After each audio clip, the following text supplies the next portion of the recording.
দেশের বিভিন্ন অঞ্চলে হামের প্রকোপ বাড়ছে। এ বিষয়ে বিস্তারিত জানতে আমরা বরিশাল যেতে চাই। সেখানে অপেক্ষায় রয়েছেন সহকর্মী কাউসার হোসেন। কাউসার, হাসপাতালে হামের নতুন কোনো রোগী ভর্তি হয়েছেন কিনা, সার্বিক পরিস্থিতি এখন কেমন বরিশালে?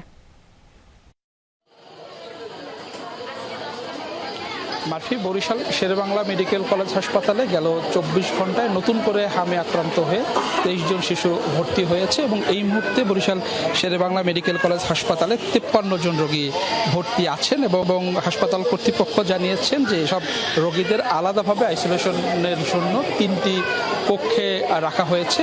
2টি কক্ষ হাসপাতালের নিচতলায় এবং একটি কক্ষ হাসপাতালের দ্বিতীয় তলায়। এবং এখানকার যারা কর্তৃপক্ষ আছেন তারা জানিয়েছেন যে সব রোগীদের সার্বিক চিকিৎসায় সব ধরনের ব্যবস্থা নেওয়া হয়েছে এবং চিকিৎসকরা যে ব্যবস্থাপনাপত্র দিচ্ছেন সেই ব্যবস্থাপনাপত্র অনুযায়ী কিন্তু চিকিৎসা নেওয়া হচ্ছে। তবে আইসোলেশন ওয়ার্ডে আমরা যেটা দেখেছি, আসলে যেখানে রোগীদের আইসোলেট করা হবে যাতে সংক্রমণ বাইরে ছড়িয়ে না পড়ে, তবে এখানকে যারা রোগীরা ভর্তি হচ্ছেন বিশেষ করে শিশুরা, তাদের সাথে কিন্তু তাদের স্বজনদের একটু ভিড় বেশি।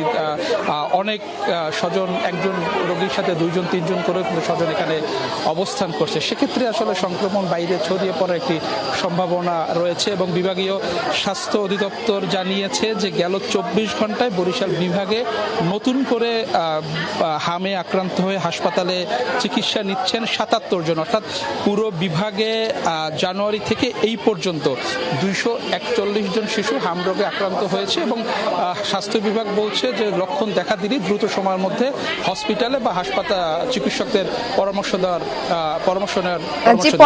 চিকিৎসকের পরামর্শ নিয়ে আসলে জরুরি বিষয়। আপনাকে ধন্যবাদ কাউসার আমাদের সঙ্গে যুক্ত হবার জন্য।